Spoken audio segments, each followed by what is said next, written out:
everyone, I'm Cozy and this is Cozy Comforts. Today, I want to talk about Ever After High, and specifically Raven's destiny. What was it really? Which one would she follow? Or would she follow one at all? For newbies, Ever After High is a show where people from fairy tales go to the school Ever After High to prepare for their destiny. Raven Queen, the evil queen from Snow White's daughter, decides she doesn't want to follow her destiny. And that's like the driving force behind all the conflict. But more about Raven later. This is the recap. The school ends up split into the Royals and the Rebels. The Royals think you should always follow your destiny regardless of any, moral concerns. The Rebels think that you should be allowed to decide if you follow your destiny or not. There's also Royal, which is also just someone who thinks you should be able to decide if you follow your destiny. Yeah, the show lost the plot literally.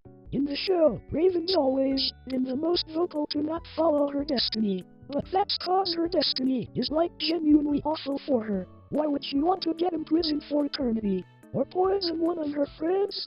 And Headmaster Grim has been desperately trying to get her to match her destiny, through threats and basically bullying. Raven is the first openly rebel and the leader of them, which is a big part of why she, in particular, is being targeted.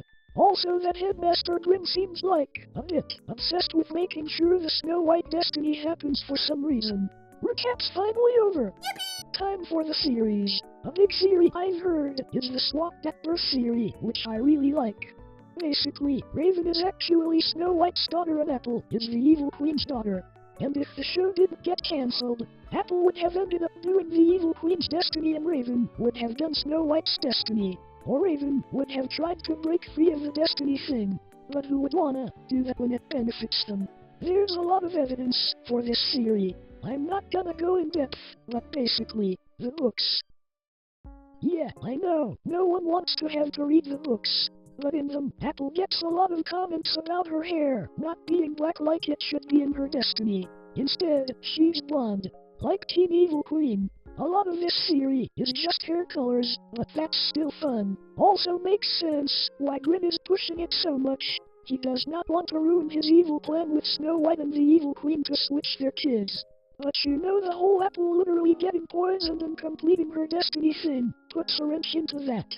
But that was because of Headmaster Grim again, so who knows. If you wanna know more about this theory, I've got a link in the description. But that's not the only option. Maybe she could have ended up completing her destiny cause she signed the storybook of legends. So she ends up doing exactly what her mother wanted. But that's kind of sad, so I would hope that's not what would have happened. It would also mean Grim was right the whole time. Which sucks, I hate that guy. I would prefer a depressing ending over a boring one though. Or maybe she does complete her destiny. But because she literally has to do that stuff or everyone dies. She just gets to live her life afterwards. Like Sarah's parents. Everyone wins that way, except for the people who probably die, but oh well. She could also have just not followed any destiny and wrote her own one or something. But that's boring and basic. Write your own story, I guess. But why make this system if you are not gonna use it in the end? It would feel like such a waste to me. In my opinion, she's got to follow some sort of destiny. Even if this probably would have been the canon ending forever after. I don't know. I don't have much to say about it. It's just sort of bland. I mean, it is a kid show, so that's really likely. So yeah, those are some ideas I've heard. But of course those are just theories. Ever After High theories. Let me know what you guys think Raven's destiny would have been in the comments below. Thanks for watching.